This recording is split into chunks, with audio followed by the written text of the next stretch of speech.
Hey, what's going on, everybody? Welcome back to another episode of Keeping It Real Estate with Joe and Brian. Today's guest has been in real estate business for over 30 years. He was the vice president of the Long Island Board of Realtors. He has been an active realtor member of MLS. He also has a team with EXP with over 900 people underneath him. He has teams in New York, Florida, and is expanding all the way to the West Coast, along with Canada, South Africa, Australia, and India. He services most of Long Island, Queens, and Brooklyn. Here today, the one, the only, Joe Sinnona. Welcome, Thank Joe. thank you. Thank you very much. What's going on, guys? Not much. How's your day going so far?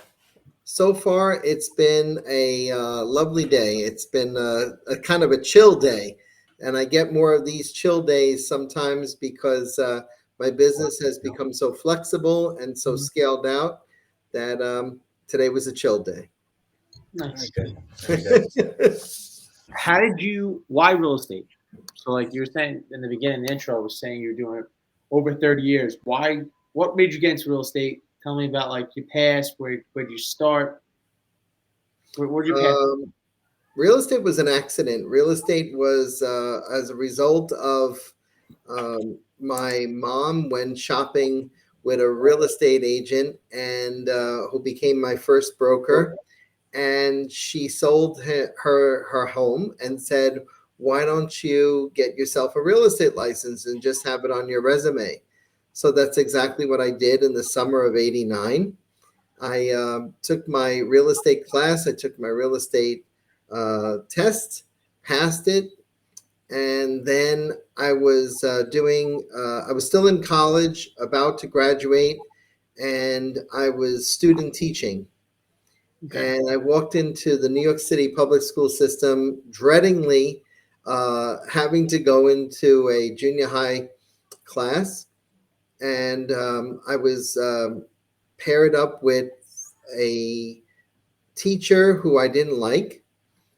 And when everything started to unfold, after doing so many open houses during the weekend, I started to like real estate. I started to get more and more enamored with it, if for lack of a better word. And I decided that I would start digging myself deeper into the business. And then I kind of like had a subconscious telling me maybe I should choose real estate over teaching. And the more I thought about it, the more I wanted to pursue it. It was a little bit of a struggle because I was starting to list houses slowly. And then I went into the New York City schools one day, and I ended up throwing a desk in the back of the classroom to get order into the classroom because the class was so out of hand that I needed to get some order right back in the classroom. And this was just as the teacher walked out to get some help from the principal. And when they both came back, and the head of the Board of Ed was roaming the halls. So he thought that I was out of control and I needed anger management after that. And my career shifted that afternoon to either taking a leave of absence or leaving teaching for good. And I took a leave of absence for 1 year. And here I am 33 years later as a real estate agent. See, a short lived career. Yeah, never went back. Took that step. I like that. So I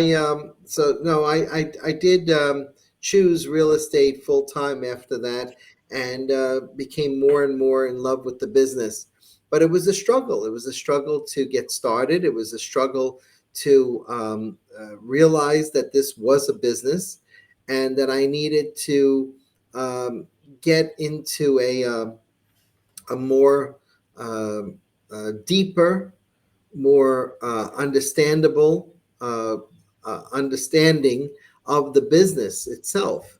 So I was struggling to get listings and to make sales. And I went 6 months without making anything. And one night, I remember I couldn't sleep, and I turned on the TV, and it so happened that I went right to Channel 11, and it was The Honeymooners, the old episodes of The Honeymooners Yeah. was playing. And this one episode that I had seen maybe 100 times really resonated with me. It was an episode where the character of Ed Norton gets unemployed, and he has to go out and sell irons for a living.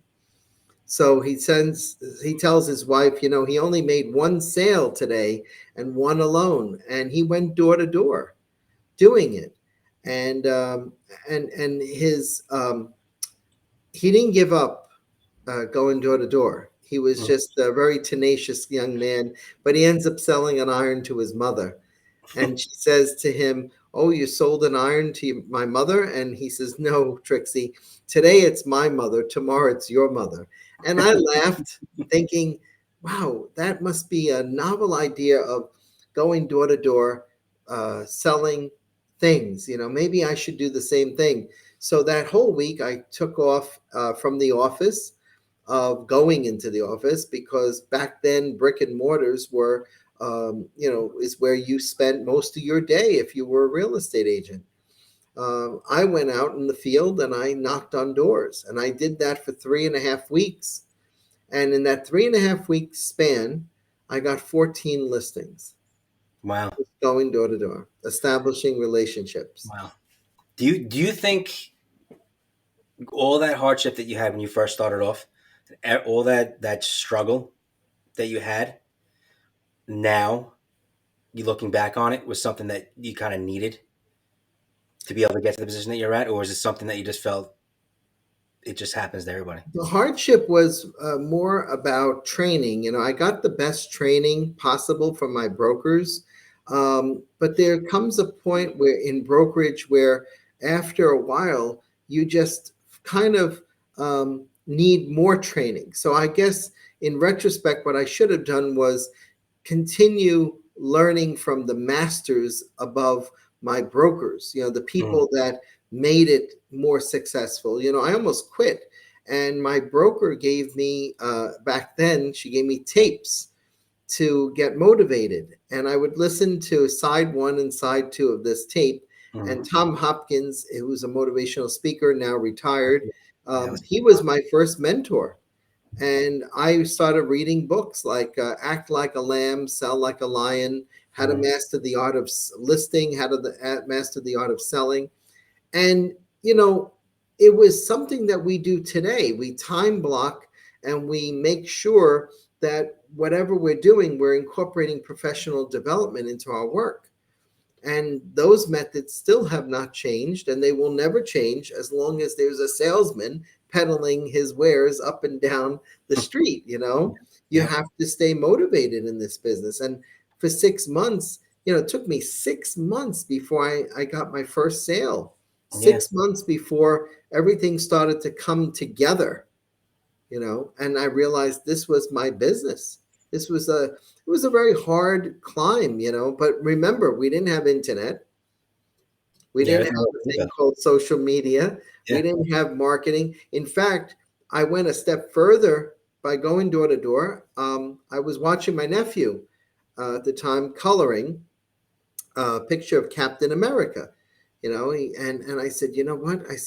I took it from him and I said, let me make a copy of it. And I made a copy of it in the copy machine at work. And then I got a little bit more creative and I took a picture of myself. I had a picture of myself and I cut the head off me and I put it right on Captain America's face. So it looked like now I had this big master body, and in the shield of Captain America, if you know what Captain Yeah. America is like Oh, this. yeah, definitely. So in the shield, I put a house that we were trying to sell, and we had 600 houses for sale. There was an overabundance of inventory in Long Beach at the time, and there must have been about another 700 condos and co-ops. So it was truly a buyer's market. So that's how I went door to door. I made a little flyer and I cut and pasted, and I put it in the typewriter So of you, my so you, broker's. so you started up the Photoshop. It was crazy. I think I started the original That's Photoshop. it. You just And I put at the top, when it trendsetter. comes to listing, selling, listing, oh no, buying, selling, and renting, let Joe Sinnona be your super agent, not superhero, super agent. And I folded it in trifold, and I Yeah. stapled my business card on it, and I did it about 900 times. And I went door to door, and I got 14 listings in 3 weeks going with that one method alone.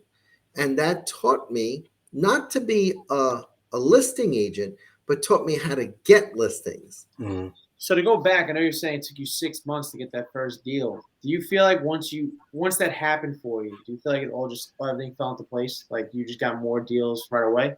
No, because it was still a struggle to sell those houses, and um, you had to price them to sell in order to sell. So having the signs up and having the name writers on those signs, that was great, because now I had my name up in lights. People were starting to take notice. It was a certain client that I have to this day. We'll call him Tom.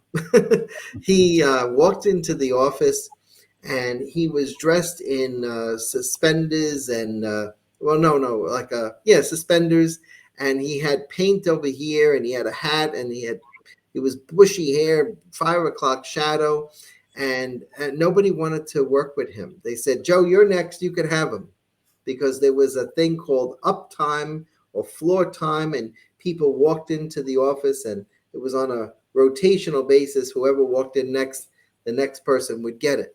So they gave me this guy, and I get up, I say, hi, how are you? My name is Joe Sinnona. How can I help you? And he says, my name is Tom, whatever.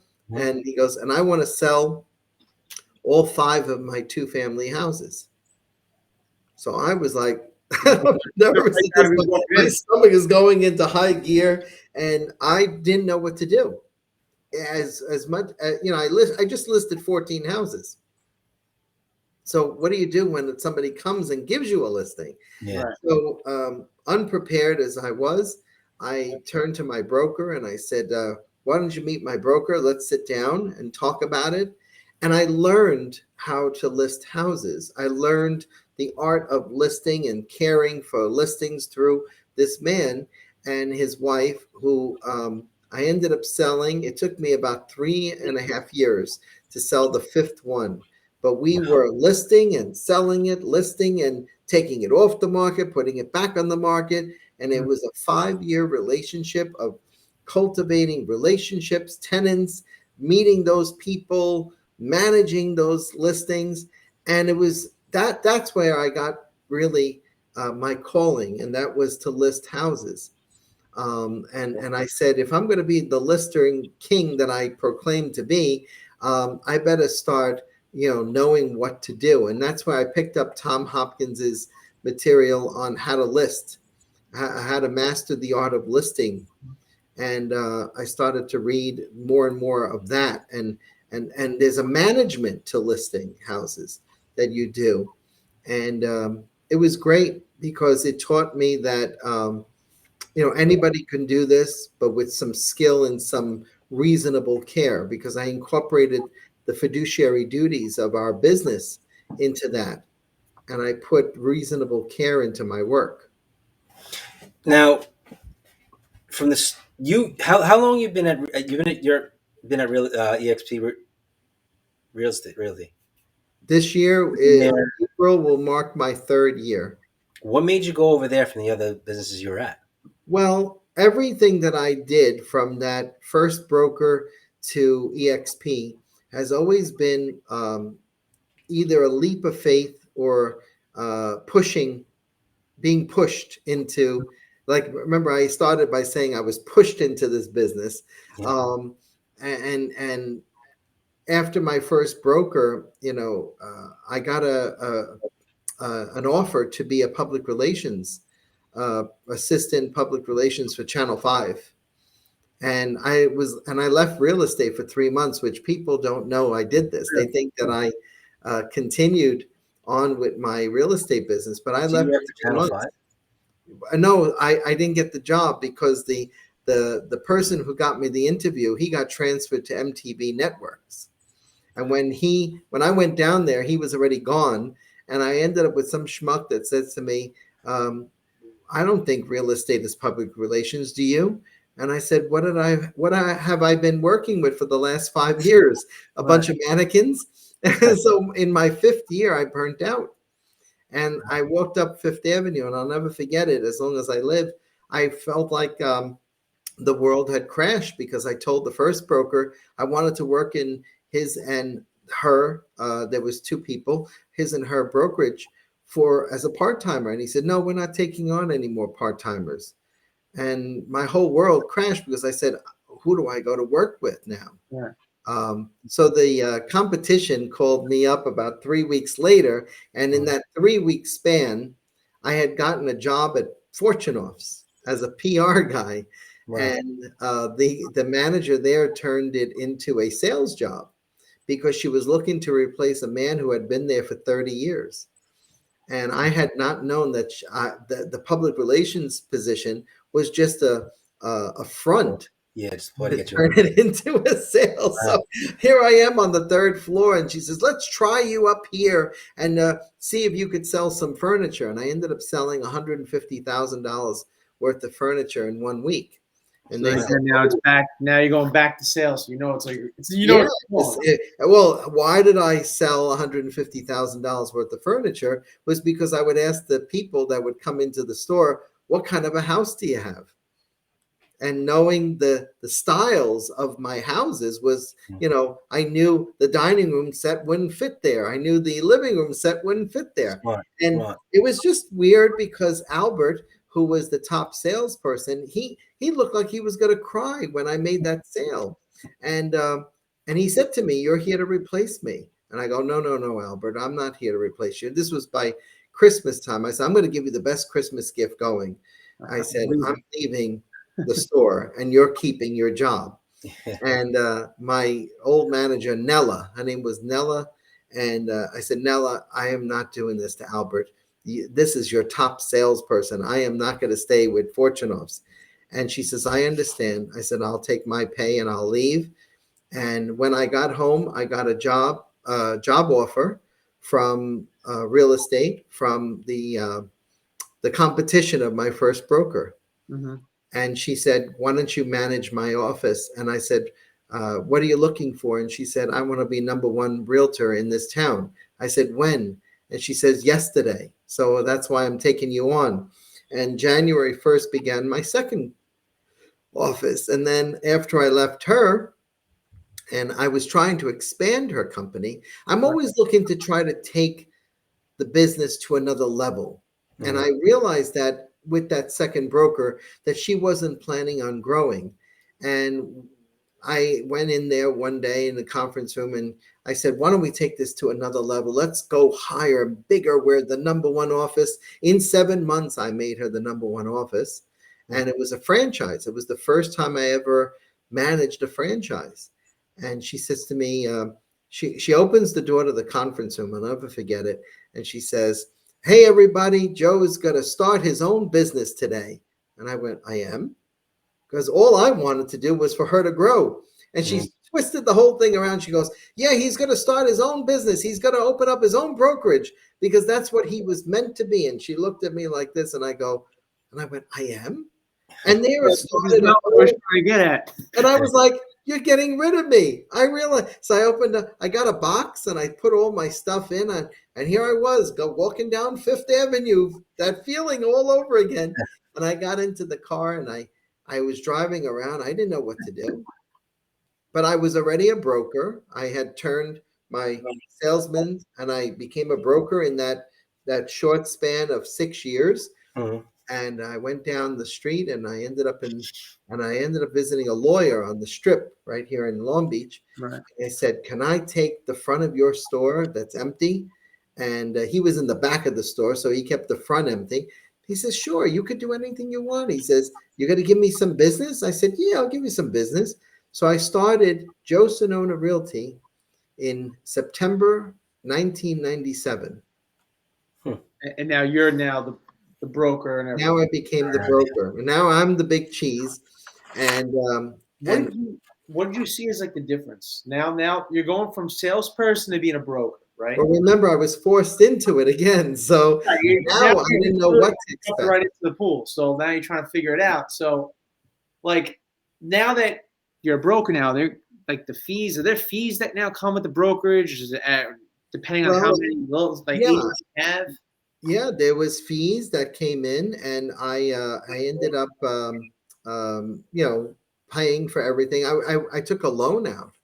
I was broke practically. It took me about $11,000 at the time. I remember going to PC Richard looking for a desk, and I ended up with a $10 microwave cart. And I said, "Oh, I could use that for my little brokerage office." And he had these butcher block tables. He had four butcher block tables, and I ended up buying some filing cabinets, these metal filing cabinets, and they were garbage. They were like $15 each at Staples, or no, it was Office Max. I liked Office Max, and yeah, and that's how I started my office. And one lady came in to see me, and she became my first secretary, and then about 8 or 9 licensees came in from the other brokerages and dropped their licenses on my desk. And here I am, my stomach is in knots again. And my mother gave me the best advice. She said, "You made two brokerages into number one." She says, "Now it's time to make you number one." And I took that advice and I took the licenses, built up the business um, till 2007. Mm-hmm. I had it for 10 years. And I saw the wave coming in 2008. And I said, you know what? It's time to close this business. It really is. When your filing cabinet goes from 3 drawers of sold to 1 drawer of sold, as it starts diminishing, you start to see the sales go like this, and the wave starts coming in. And 2008, I was already working. I closed up. I got an offer from Remax, Okay. and I went to work for Remax for 10 months.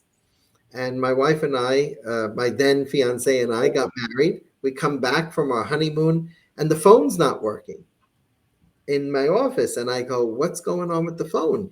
Why is the electric off?" And that was the start to the end of Remax, because he hadn't paid his rent, he hadn't paid his electric bill, he hadn't paid his phone.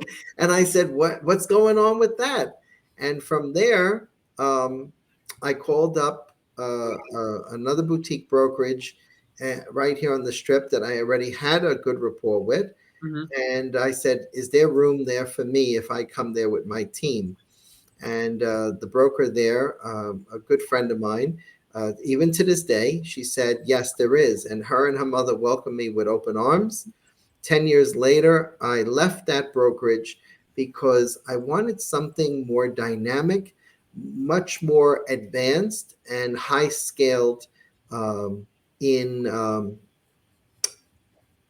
in sales, and and a little bit that transcended the transactional brokerage. Right. I wanted something more dynamic, and I was looking for it for a whole maybe year, and I interviewed 25 brokers.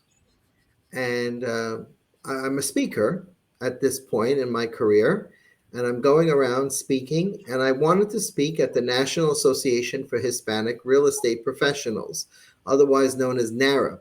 So I had heard that a young man named Juan Baronecci was the president. So when I went to see him, I immediately noticed on his lapel, and I'll get it right here on my desk, this symbol right here, EXP. And he had it right here on his lapel. And I said, "Do you work for EXP?" And he says, "Yeah." I said, "I've heard of that company so long, but could you please tell me about it?" I said, "But I want you to tell me about it without throwing up on me with information. Just Yeah. tell me about it." And he said, "Sure." And he made a presentation to me. And within about 15, 20 minutes, I was convinced that that was the company for me. I had him meet with my wife because I said, you know what, honey, if we're going to do this, we got to do this together. So she was convinced of the model, and I wanted to work with EXP, and I said goodbye to my old brokerage. It was very hard for me to say goodbye after being there for 10 years. And here I go again, leap of faith, Sorry. change at 50 years old, you know, and here I am at EXP. And that's my history, if you want to know. Well, now going. So you're saying that you were a broker. You ran your own business doing that. Now you're an XP. Now, in your own personal opinion, would you ever recommend someone taking the brokerage route, like to be a broker, No. or Why is No, that? EXP is a brokerage within a brokerage. And even though you're not the broker, you have a little bit more freedom to enact your business so that you can um, either be part of a team, the Mhm. way I have a team now, or you can be a solo agent. And it's a little harder to be a solo agent because you're saddled with a lot of expenses. But when you have a team, you have a big, nice feeling of a camaraderie, almost like a family together. Right. And you know, looking back, it's like being a broker all over again in your own business. Only you're not closing the door to your storefront every month. You're not paying rent every month. You're paying a small little fee to the company for technology, Mhm. for transaction management, and you're getting a lot of benefits back in return. The pros and cons of this company that are very simple. The pros is that you're getting stock options and you're getting affordable healthcare insurance. Right. You know, Company it's gives. been it's been quite a struggle the last couple of years paying health insurance, and then here comes a company that says, "Hey, we'll give you affordable health Yeah, insurance." that's great. You don't get a lot of companies that do that Right. So at did all. you start off as a solo? Now you're an EXP. Did you start off as a solo agent, or you jumped right into a team, or like set it up? I started as a solo, and I had one admin who is now a member of the team, Okay. and he and I started it, and we started to grow the team out. We had 4 people total, Okay. and then what we did was then the pandemic happened. Right. Hmm. Then the Oh, pandemic happened, and fun then time. all of a sudden I noticed that in times of trouble and quarantine and all sorts of stuff that happened to other people, that was where we really grew the most. In January of 2020, I officially met my business partner, Ricky Caruth, and brought him on board in March of 2020, just as the pandemic was starting. And then together we have built out over 900 agents uh, Yeah, that's on a crazy. national scale, on a worldwide scale. We're still growing. We're growing our business by 76 agents a month on average. Amazing. We're realizing revenues galore right now through a multi-level marketing called a revenue stream, a revenue share. We have built out a lot of stock options, and we've given those same people in our downline, as you would say, the Mhm. opportunity to make the money. Opportunity is there for all of these agents. We've grown the training by leaps and bounds. EXP offers their 60 classes a week in the cloud, in a virtual cloud. It's all virtual based and no brick and mortar. So wait, there's no yeah. So there's no brokerage. Like, there's no like place you have to all go. It's all online. You can pretty much work from home, and it's pretty much good. Yeah. And That, the flexibility is there for anybody that's looking to scale their business or to grow a business. The opportunity, like I said, is there. And the commissions are great there because you get 80% to start, Mhm. and you have the ability to make $16,000 company dollars or $80,000 gross, and you make immediately 100%. Your scale goes from 80% to 100% commission Awesome.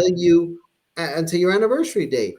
So now I have a question. Without selling EXP, what advice would you give a new agent who's just came on, just got their license, and the only thing they have in their head they're being told is go find the spot that's going to give you the most amount of money? What advice Any would you give them and a brand new agent when work, looking for a company? Yeah, work, work. work, work. You can teach a work ethic, but what you can do is advise the agents, any agent out there who's new, that this is a business. You got to imagine, if you will, that there's an imaginary sign above your head that says your name and the word realty. And it's a store. Mhm. And people come into your store and they're going to buy from you, they're going to sell from you, they're going to rent from you. And when that store has a big neon sign that says open, you got to be open in so many ways. You got to be open to know your forms. You got to be open to know people. You got to be open to speak. There are people that don't speak, you Yeah, know. Then you're in the wrong business. Yeah, yeah. when I started in this business, I was so timid and shy that I remember a lady on one of my listings presentations. She said, "Run along, Sonny, and tell your broker that next time he wants to send a newbie to me," she says, "I'll call him. He shouldn't call me." And I was like, Really? damn. And I had these glasses on. I looked like Clark Yeah. Kent. I had a little briefcase. And I said, this woman has to know who Superman is. And then you went into the phone booth.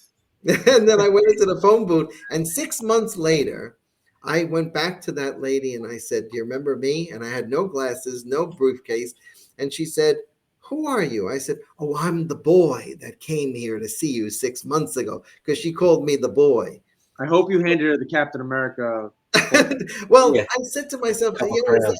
there's always that one Print this year. listing. There's always that one, you want to go back to. There's always that one person you want to try to prove Yeah. yourself back Yeah, to. Well, Pia, she never listed her house with me, but she said to me, she goes, "Something happened to you." And I said, "What do you mean?" She goes, "You got puberty. educated." And see, and that goes back to your question, Brian. You got to get educated. You got to learn. Mhm.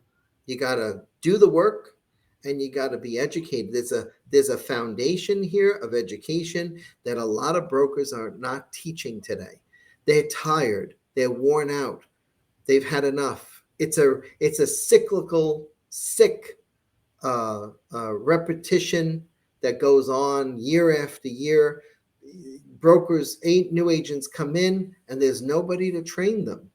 And Yeah, that's why the failure rate in our business is 87%, of all new agents fail in their first year. That's a staggering statistic. yep. Yeah, I was reading nationwide. There's 1.4 million agents.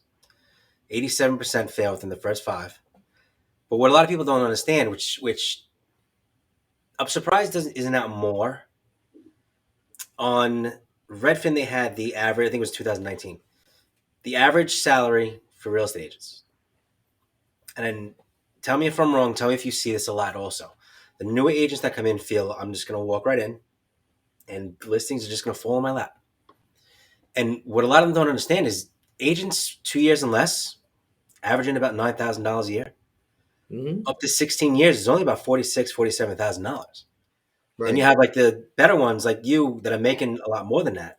But everybody feels like you're gonna walk in, I'm gonna make $1 million my first year. It just comes with experience.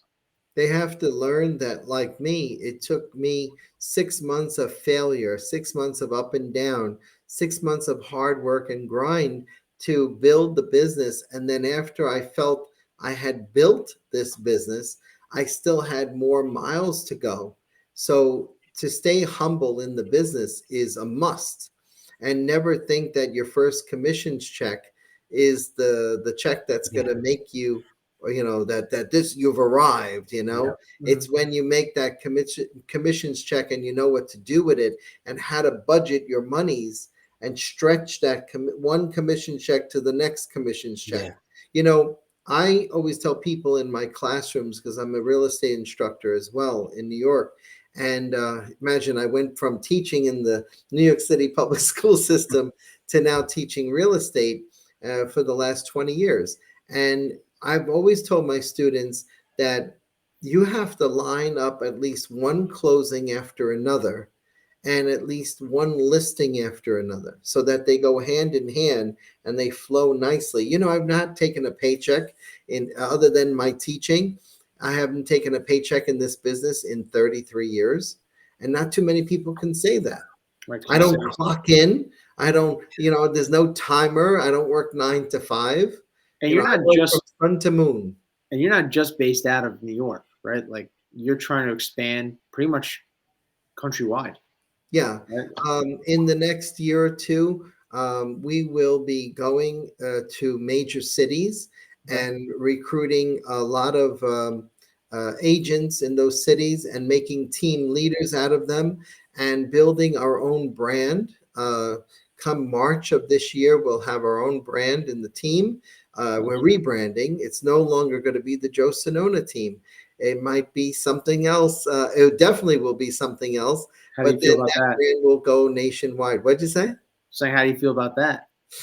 It's hard. Like It's a hard bittersweet. after so many years of leaving your own brand, but know that I'm still here, and I'm not going anywhere until I see the fruits of our labor being multiplied Mhm. in certain cities.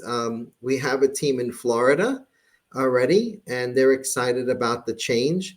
The New York team is excited about the change. I have to take my ego and shelf it more. I have learned to do that. A lot of brokers don't know how to do that. They don't even know how to leave brokerage. Mhm. This is like a Supreme Court nomination. They're here till they're dead. I don't want to be here till I'm dead. I started when I was 19 years old, and now I'm 53. What? How do you go about choosing the realtors that are on your team? Like, so now you're expanding. So now you have a team in New York, you have a team in Florida. Now you're trying to go to different cities. Where do you start? Like, how do you start a team? So let's say choose a random city. How are you starting that team? I look for a person like myself who is nice. Believe it or Right. not, there's a lot of emotion that goes into this decision. You have to find people who have number one, a good work ethic, people who have a high level of energy and integrity, Mhm. and people that it's through recommendation. It's through scouting people through others. I met this one person in Denver, Colorado, and he and I had a conversation about him coming over to the company first, and I already see him as the team leader for Denver. Oh, nice. See, That's awesome. you have to use a little bit of a vision, in your search. You have to say who is it that this person possesses leadership skills. Who is this person that is going to lead the team in this city? Mm. And not only that, but who is this person who's going to build not only their own team but their own legacy?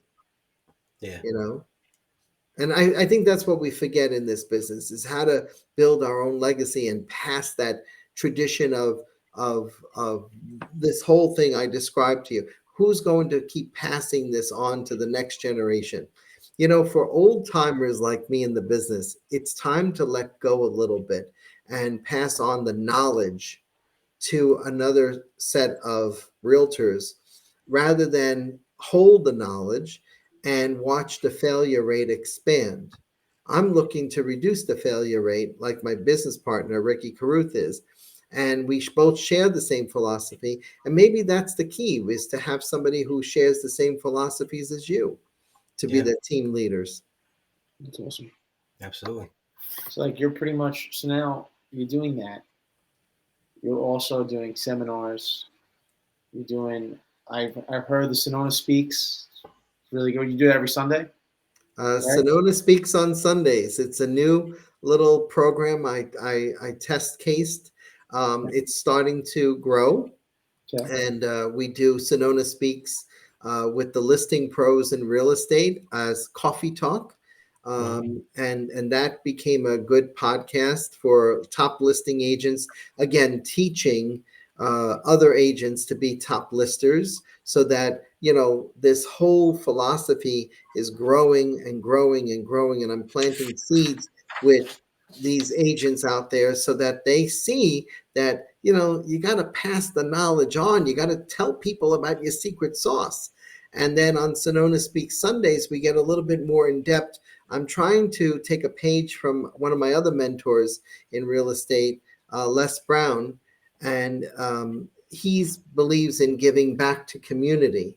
So there has to be a giving back to our community of realtors in such a way that it will touch them in such a spiritual, more loving way of communicating and showing their camaraderie for their colleagues and not their competitors. So that's why I started Sinnona Speak Sundays, so that we can have like a fireside chat with one another I guess and like talk about anything. everybody come together and just pretty much talk about whatever's on the topic of the mind. Yeah, yeah.